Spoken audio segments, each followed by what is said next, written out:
The combination of high-powered lasers and ultra-zoom cameras like the Nikon P900 have destroyed the globe narrative for those who are willing to open their eyes and see. Our flat Earth reality is evident, with demonstrable and repeatable testing that anyone can perform. As always, you don't have to take my word for it. Go out and test it yourself.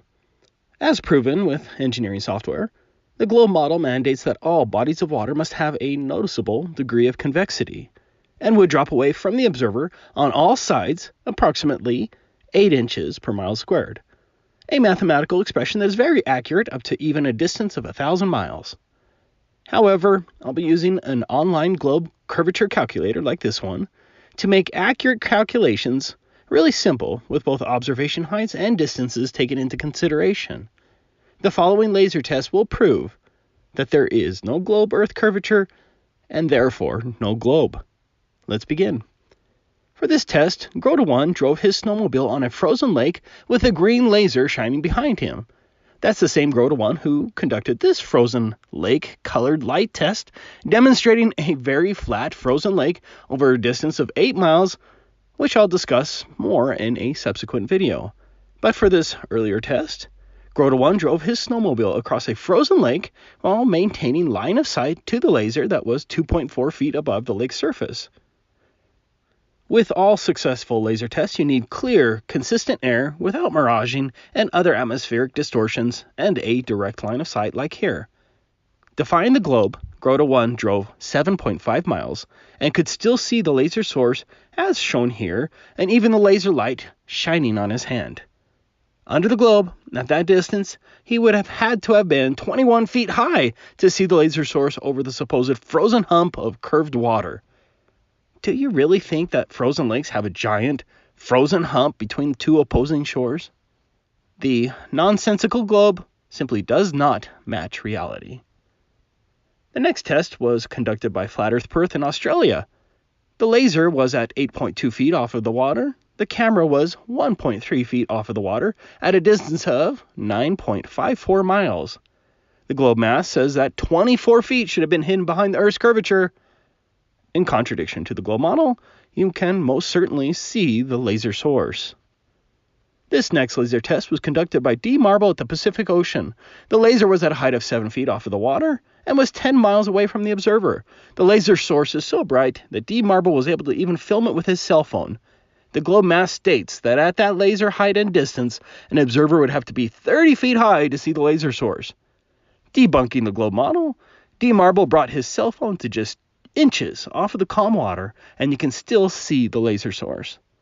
Now, the propagandists have tried to claim that the laser source is only visible because the laser wasn't level. The argument is nonsense, as it is irrelevant.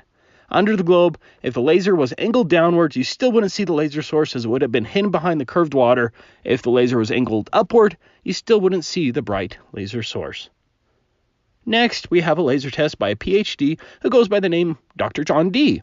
That's the same PhD who filmed this footage showing a horizon more than 5 times further than the globe model would allow. To any honest thinking person, that footage alone destroys the globe model. But for this laser test, the distance was 9.5 miles. The laser height was 0.5 feet off of the ocean water. The globe model says that the observer would have to be 50 feet high to see the laser source, but in this case, the observer was only 2.3 feet high. Proving the globe faults again, you can most certainly see the laser source. For the next 3 tests, a husband and wife team tested the alleged Earth curvature and discovered for themselves there is no Earth curvature over water and therefore no globe. For this test, the laser was 16.42 miles away from the observer and 4 feet off of the water. According to the globe math, the observer would have had to have been a whopping 130 feet high to observe the laser source. However, the observer's camera was only 2 feet above the water, and you could still see the source of the laser. Can you open your eyes and see that the globe has a major problem here? The next 2 tests were conducted at 10.4 miles, but on 2 different days. At 10.4 miles and a laser height of only 1 foot, according to the globe model, 57 feet should have been hidden behind the curvature. Of course, to find the globe, you can see the obvious laser source. Look at the reflection on the obviously flat water.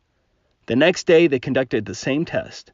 Without question, he has direct line of sight to the laser source, not some mirage. All of this footage should be impossible under the globe.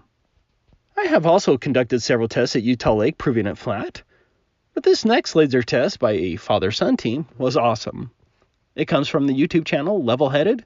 For the test, the laser at a height of 5.5 feet was 13.7 miles away from the observer. At that distance and laser height, the observer would have to be 78 feet high to see the laser. As shown in the video, you can certainly see the source of the laser as it hits the camera. The cameraman even brought his camera down to just 9 inches above the water, and he was able to still film the laser, conclusively proving water does not curve at 8 inches per mile squared as required by the globe. That laser source should have been over 100 feet below the Earth's horizon, but it wasn't below any supposed water bulge. The next laser test was conducted by a truth-loving group of Muslims at the Sea of Galilee in Israel, or Palestine if you prefer. For the test, the laser was 3 feet off the water, which would mean the observer would have to be 59 feet to see the source of the laser under the globe. Instead, the observers filmed the laser just a few feet off the water. Not only can you see the source of the laser, but the reflection of the laser on the water unequivocally proves the water has no giant bulge between the laser and the observer. Again, no giant water bulge means no globe. For this next test, we have a couple from Romania, testing the flat Earth off of the coast in Italy. The YouTube channel name is Paradox Romania. The laser height was 6.6 feet, and the distance was 9.4 miles. According to Globe Math, you'd have to be 26 feet high to see the laser source. Instead, the observer brought the camera down to just 2 feet. Israel, Italy, England, Australia, North America. There is no curvature anywhere. With many observers present, and after testing a mirror flash that was 18 miles away shown on this video, this laser source was also 18 miles away. This video comes from the YouTube channel Mike Bowl. The laser was approximately 5 feet high at 18 miles. That means that the observers would had to have been at over 155 feet in order to see that laser. Again, defying the globe, the observers filmed the laser just a few feet off of the water. Although more difficult with changes in elevation and more obstructions, you can also test the flat Earth with a laser on land.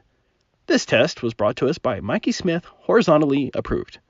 For the test, Mikey drove to different spots along a very flat highway adjacent to railroad tracks in Saskatchewan, Canada. The laser was set up at approximately 5 feet above the railroad tracks. For the final test, Mikey drove 21.2 miles away from the laser. At that distance, the observer would need to be 227 feet higher than the laser in order to see the laser over the curvature hump. According to Google Earth, the laser was at an elevation of 1,912 feet, and the final observation laser test was at an elevation of 1,964 feet, a difference of 52 feet. The globe hidden was 227 feet. Mikey, as the observer, was at an elevation of 52 feet higher than the laser. Subtracting the higher elevation, Mikey still would have had to have been 175 feet higher at his location to see the source of the laser. Beeline the globe again, you can see the source of the laser 21.2 miles away. The view of that laser was 100% impossible under the globe. Water, land, ice, oceans, or lakes, the result is the same. The Earth is flat. I've shared these next two tests several times, and I can assure you that these tests were conducted honestly. This one was filmed by me at Bear Lake between Idaho and Utah. That laser was at a distance of 18.83 miles and at 5 feet above the icy water. Under the globe, I would need to be at 173 feet to see the source of this laser. I filmed the laser and its reflection at just 5 feet above the water. Absolutely no curvature is present. This was my furthest laser test so far, at a distance of 21.03 miles with a laser height of 5 feet. That is a globe hidden height of 223 feet. At just 5 feet above the water, I filmed the laser source and its reflection, proving the Earth flat. Obviously, it's a direct line of sight to the laser source, over 200 feet of missing curvature. Many people ask what kind of laser I use for the test. Well, here it is. I'll end with two very long observations from a group of well-educated researchers called FE Core. This video comes from the YouTube channel Decimal Z. These tests were conducted at Lake IJssel in the Netherlands. For the longest test ever recorded over water so far, the laser was 24.94 miles away at a height of 9.6 feet. That equals a Earth curvature hidden height of a huge 298 feet. That is almost enough supposed curvature to entirely hide the Statue of Liberty with its base and foundation included. Breaking the globe, the camera filmed the laser source at just 5 feet above the water. Finally, this test was at a distance of 17.8 miles. The camera filming the laser was only 2.8 feet above the water. Listen. Okay, check this out, brothers and sisters. 28 kilometers in your face. Wow. Awesome. That is awesome. My camera is 85 centimeters above sea level. Look at that. That's amazing. You can see it reflecting off the lake water. Yeah. That's astounding. That's the nail in the coffin. Yes, it is. Oh, this is so great, but it's really awesome. Any intelligent person who loves truth can reasonably perform these laser tests. The conclusion is clear. Regardless of the location, flat Earth is our reality. Of course, you can believe in omitted photoshopped cartoon images as your reality. It is photoshopped, but it's has to be. You can believe in silly-looking space models and hope they're real. You can believe in Freemason astronauts dangling from wires and astronauts swimming in pools when they're supposed to be in space. You can believe in the ridiculous moon landings that supposedly took place 50 years ago, even though you can see the obvious 1960s movie set backdrops. You can continue to believe in computer graphics and fake images as your reality, and you can certainly live in your globe illusion. As for me, I seek the truth, not imaginary narratives, regardless of popularity. Flat Earth is a wonderful, fundamental paradigm shift that will awaken your soul, but it's up to you whether you'll accept the truth.